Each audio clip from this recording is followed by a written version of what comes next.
আজিকালি যে এটা কথা বলিছো যে বিধৱসানে কথা কাটি চকুৰে দেখিছো তো ল'ৰাটোৱে যেতিয়া প্ৰথম ছোৱালীজনী চাবলৈ যাব ছোৱালীজনীয়ে কি বুলি মাতে আপুনি বুলি মাতে লাজকে মাতে জানিছা বেয়া কথা দিয়া নাথাকিব যেনে বিয়া হৈ আহিলা বিয়া হৈ অহাৰ ছমাহৰ পিছত আপুনি বুলি নামাতে আপুনি বুলি কয় এতিয়া বন্ধু নিচিনা হৈ যায় সমান অধিকাৰ আহি যায় তো দুবছৰমান পাৰ হৈছে কি নাই হোৱা টকা চলি লাগে আকৌ কয় বুলি ভৰি ধৰে তো ডেকা কালতে বিধৱসানে কি হ'ব আকৌ ঈশ্বৰৰ চিন্তা সম্পূৰ্ণ কৰে এই কথাটোকে আহে সেইকাৰণে কৈছে তুমি অকল প্ৰিয় কিয় ভাগৱতে ভাবিবলৈ কৈছে কি ভাবিবলৈ কৈছে প্ৰথম নিজক ভাবা ঈশ্বৰক ভবাৰ আগত আমি ভাবিব লাগিব নিজক কি বুলি ভাবিবা লোকে চিন্তা কৰা যিদিনা তুমি অসমলৈ আহিছিলা সেইদিনা তুমি কাৰ লগত আহিছিলা ওই উপজিলা একে চৰণ পাছে ভৈলা বাৰী ঘৰ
সকলোৱে আছিল হয়নে বাৰু এই বহুকাল থাকে ঐ একেশ্বৰে আছো আমি আজি নিৰঞ্জন নাহি কয় সৃষ্টি মোক নকৰে বহুকাল থকাৰ পিছত ভগৱানে নিজে নিজে ভাবে যে অকলে অকলে আছো সৃষ্টি নকৰাৰ কাৰণে মই সুভা কৰা নাই গতিকে মই পুনৰ সৃষ্টি কৰো ঐ একেশ্বৰে থাকি আমি কৰো কোনো কাজ পৰিণৰ পৰা মায়া পৰিণত বাজ অকলে অকলে থাকি মই কি কাম কৰো মোৰ শৰীৰৰ পৰাই মায়া সৃষ্টি কৰিলে এতিয়া মায়া মানে কালি দুৰ্গা ভৰ্তা লক্ষ্মী সৰস্বতী এইবিলাকৰ কথা কোৱা নাই ৰূপকৰ নামত বুজাবৰ মানুহক বুজাবৰ কাৰণে অংকন কৰিছে লক্ষ্মীৰ ৰূপত কালি দুৰ্গা ভৰ্তাৰ ৰূপত অংকনহে কৰিছে কবি পেলাই তাৰ এটা সুকীয়া সত্তা নাই মায়া হ'ল শক্তি কি শক্তি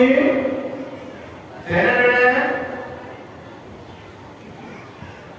গধুৰ বস্তু এটা দাঙিবৰ কাৰণে আপুনি এইটো ধৰি আছো হাতেৰে ধৰি থাকে তাক খাব জানো তাক মোৰ গাত থকা শক্তিটো আচৰিত লাগিব নাই বৰপূৰ্ণলৈ ৰান্ধিহে লাগিব পাৰি ঠিক সেইদৰে ভগৱন্তই সৃষ্টি কৰিবৰ কাৰণে নিজৰ গাত অন্তৰ্নিহিত তিনিটা প্ৰধান শক্তিৰ আশ্ৰয় ই এই তিনিটা হ'ল গুণ সৎগুণ ৰজগুণ আৰু তপগুণ এই তিনিটা গুণৰ সাম্য অৱস্থাটো হ'ল মায়া ই মায়া বুলি কিয় ক'লে ই বিলাসী মায়া মানে আছে আৰু নাই এইটোৱে হ'ল মায়া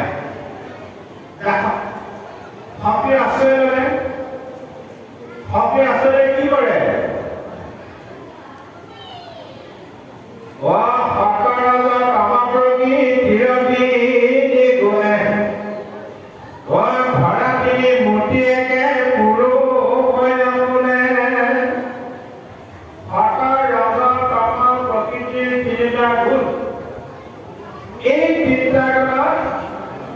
তিনিটা মূৰ্তি এজন ঈশ্বৰে ধৰিছে দেই চাব মূল তত্ত্ব চাৰি তিনিটা কথা তিনিটা ব্ৰহ্মা বিষ্ণু শিৱ কোনে দিছে এক নাৰায়ণে দিছে তিনিটা এতিয়া উদাহৰণস্বৰূপে আমি যেনেদৰে গৃহ সংসাৰখন চলাবৰ কাৰণে বিভিন্ন সময়ত বিভিন্ন ৰূপবিলাক গ্ৰহণ কৰোঁ এতিয়া আমি কি ৰূপত আছো বাৰু এতিয়া নামঘৰলৈ আহিলে মই ৰূপটো কৰিলোঁ কিহৰ ওপৰত এতিয়া মানে ভগৱানৰ ওপৰত আছো ধুতি পাত লাগি লৈ ইয়াৰ পৰা যেতিয়া ঘৰ গৈ পামগে সেইটো থাকিব জানো বহুতৰ নাথাকে বহুতৰ থাকিব ৰাতিলৈকে ধুতি হয়তো আঁঠুকো আহি যাব পাৰে বহুতৰ হয়তো ধুতি গুচি হাফ পেণ্টো আহি যাব পাৰে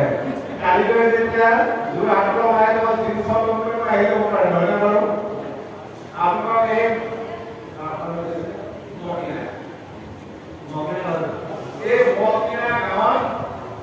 নাৰায়ণ নামৰ এজন মানুহ আছে মই ব্ৰহ্মা বিষ্ণুৰ উত্তৰ বিষয়ে কৈছো দেই চাব মই উদাহৰণ এটা দিছো সেই নাৰায়ণ নামৰ মানুহজনৰ জীৱিকা কি বোলে শিক্ষকতা কৰে মাষ্টৰ চাকৰি কৰে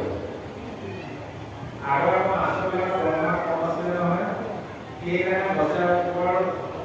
হাত মুঠি মানে নিজে খেতি কৰে মাটি দুবিঘা আছিলে যেতিয়া নাৰায়ণ নামৰ মানুহজনে ৰাতিপুৱা সোনকালে শুই উঠি হালখন লৈ যেতিয়া পথাৰলৈ যাব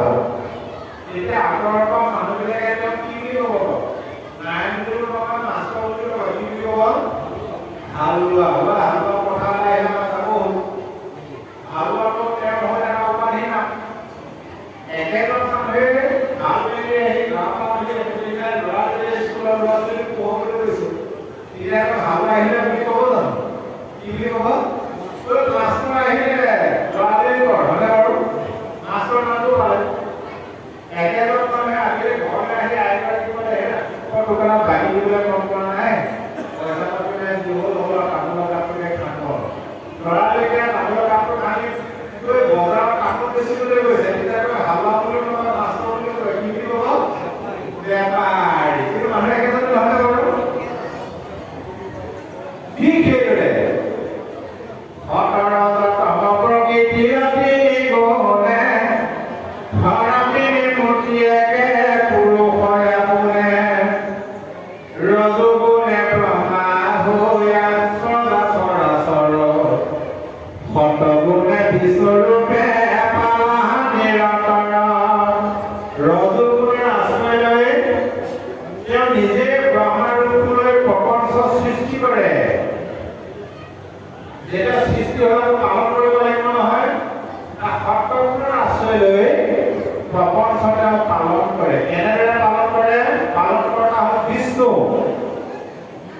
বিষ্ণু শব্দটো বা নামটো কিয় পালে বিষ্ণু শব্দটো সংস্কৃত বৃষ ধাতুৰ পৰা আহিছে বৃষ মানে প্ৰৱেশ কৰ তেওঁ সমস্তৰে ঘৰতে ঘৰতে প্ৰৱেশ কৰি মঞ্চৱতী দেহত প্ৰৱেশ কৰি এই দেহবিলাক তেওঁ পালন কৰি আছে সেইকাৰণে জীয়াই আছে যেটা সৃষ্টি হ'ল পালন কৰি আছে ভগৱানৰ সৃষ্টি এদিন এক্সপায়াৰ ডেটত পৰি যাব এই নামঘৰ ইমান সুন্দৰকৈ বনালে মই আহিয়ে কৈছোঁ নিৰ্মাণ কৰিলে সম্পাদক সভাপতি লগ পাইছিলোঁ কৈছোঁ সুন্দৰকৈ নামঘৰ বনালে কোনো বাহিৰত যথেষ্ট তোলা নাই কিন্তু যিমান সুন্দৰকৈ বনালেও এদিন ইয়াত ব্যৱহাৰ কৰা ইটা চিমেণ্ট ইট বালি ৰড এইবিলাকৰ ম্যাদ কৰিব নাই 100 বছৰ 150 বছৰ পিছত ইয়াক ভাঙিব লাগিব এক্সপায়াৰ কৰিলে যেতিয়া ভাঙিব লগা হ'ল বনোৱা মিস্ত্ৰী বিচাৰি পাবগৈ জানো বনোৱা মিস্ত্ৰী ঘৰৰ মানে নিজে পালন কৰা জনতে বিষ্ণুৰূপে নিজে যেতিয়া আকৌ ধ্বংস কৰিব সংহাৰ কৰিবলগীয়া হ'ল তেতিয়া সম্পূৰ্ণ আশ্ৰয় ল'ব সম্পূৰ্ণ আশ্ৰয় ৰূপে শ্ৰী শ্ৰী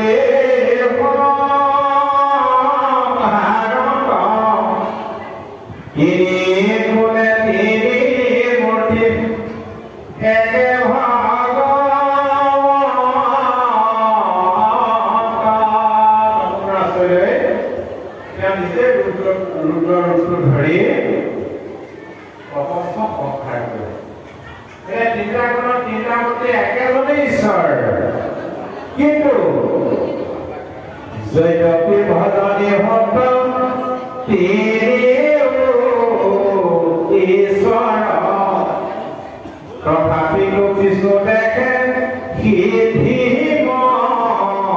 নৈশ্বৰ যদিও তিনিজনে একেজন ঈশ্বৰ তিনিজনে আমি ঘটনা কৰিব লাগে বৰ্ণনা বিষ্ণু দিব কিন্তু মানুহে বিষ্ণু ভজিলেহে বিলাক সাধনা সিদ্ধি লাভ কৰিব পাৰে আৰু কাৰণ আমাক দিছে শাস্ত্ৰই কাৰণটো কি বিষ্ণুটো কিয় বুজিব লাগে জ্ঞানে জানিব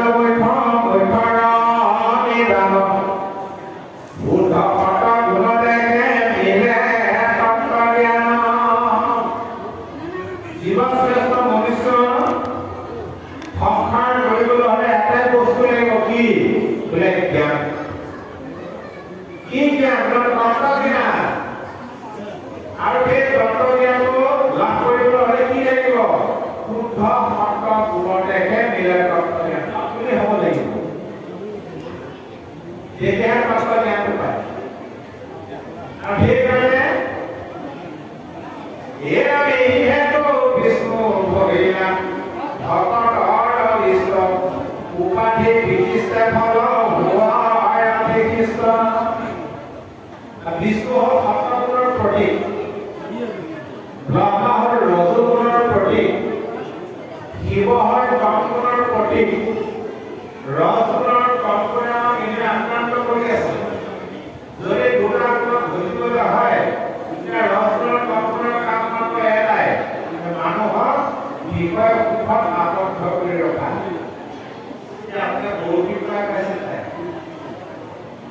কিবা খাইছে নহয় আৰু বৰশী কিটা খোৱাব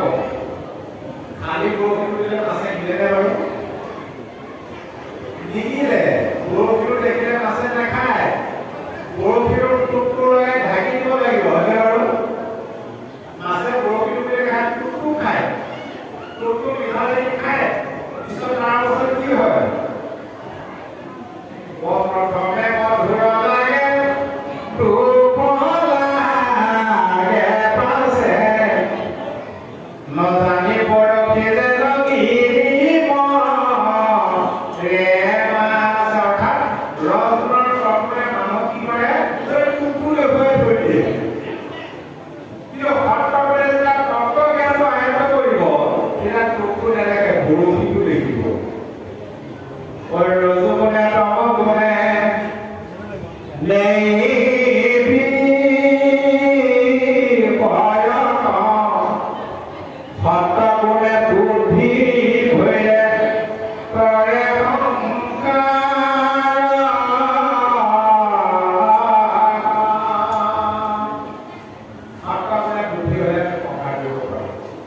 গতিকে এই হ'ল ব্ৰহ্মা বিষ্ণু ৰুদ্ৰৰ তত্ত্ব তাৰপিছত চাব দিয়া ব্ৰহ্মা কেনেদৰে সৃষ্টি কৰি দিছে এতিয়া ভগৱানে যেতিয়া সৃষ্টি কৰিবলৈ মন মেলে ভগৱানৰ নাভিৰ পৰা এপাহ পদুমফুলৰ সৃষ্টি হ'ল সেই পদুমফুলৰ চকৰিৰে প্ৰথম ব্ৰহ্মা সৃষ্টি ব্ৰহ্মা কোন আকৌ ব্ৰহ্মা হ'ল জীৱ কি জীৱ আদ্য জীৱ মানে প্ৰথম জীৱ হ'ল ব্ৰহ্মা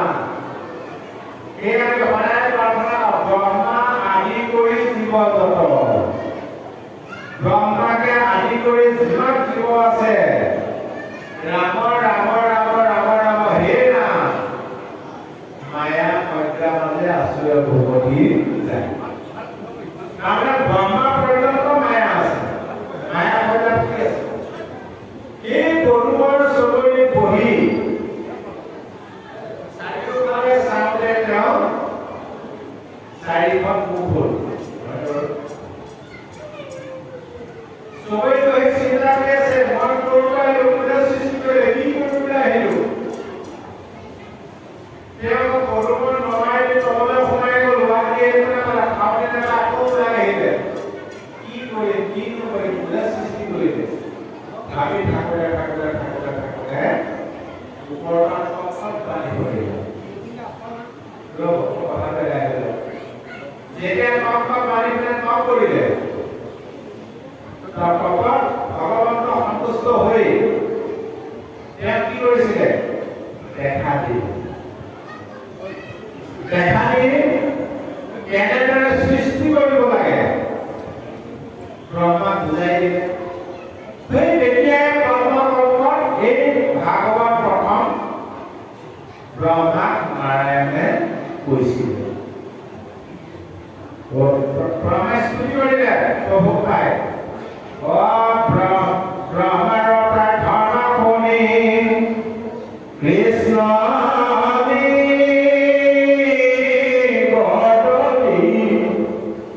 চতুশ্লোকে ভাগৱত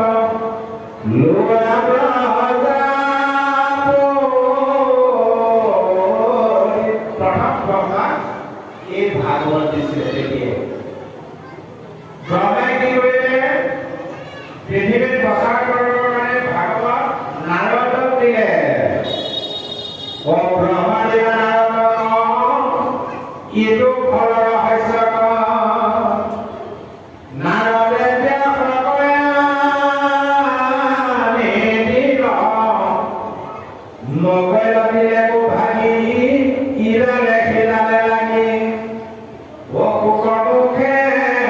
ভূমি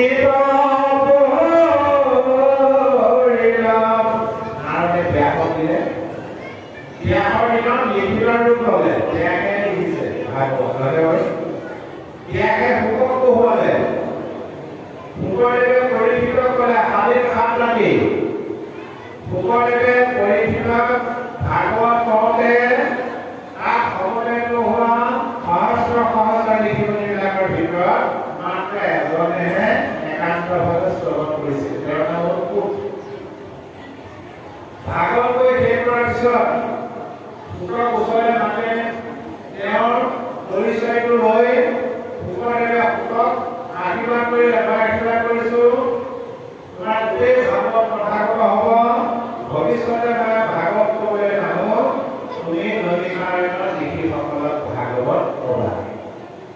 পুত্ৰদেৱে পৰীক্ষিতক ভাগৱত কোৱাৰ 230 বছৰৰ পিছত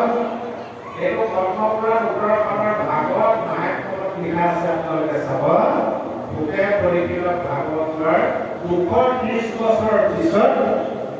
ভূতে পৌৰকালী ঋষিসকলক ভাগৱত কৈছিলে কিমান ঋষি আছিলে 28 সহস্ৰ ঋষি বেদত প্ৰধান বিষ্ণুৰ মেঘক্ষেত্ৰ মহাপুণ্য স্থান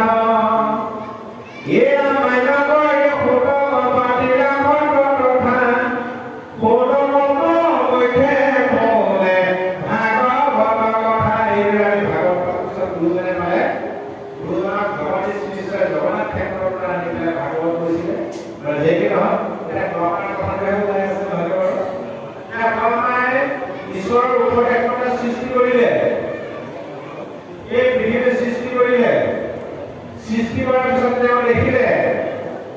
এতিয়ালৈকে তেওঁ স্বয়ংভূমটো সতৰূপা আহি প্ৰথম মনুষ্য স্বয়ংভূমৰ সতৰূপা সৃষ্টি কৰিলে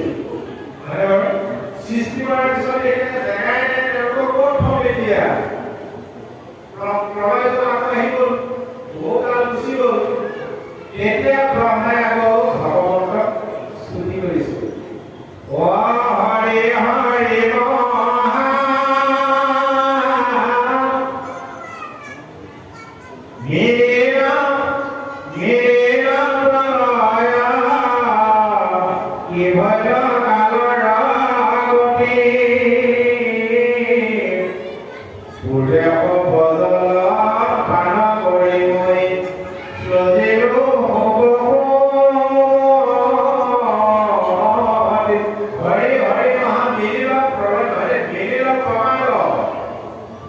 কি ভয়ত কালৰ গতি হে প্ৰভু আকৌ বিপদ আহিলে কি হ'ল কালৰ গতি চলাচোন পূৰ্বতে মই সমস্ত জল পান কৰি বহুমতি সৃষ্টি কৰিছিলোঁ পূৰ্বকালতে বাঢ়ি ঘূৰত তললৈ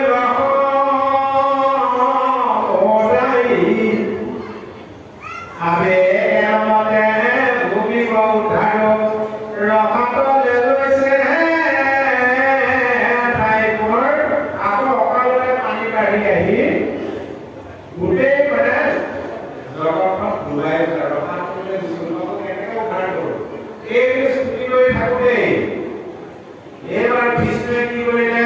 ধৰা অৱতাৰ ল'লে ব্ৰহ্মাৰ নাকৰ পৰা তেওঁ সৰু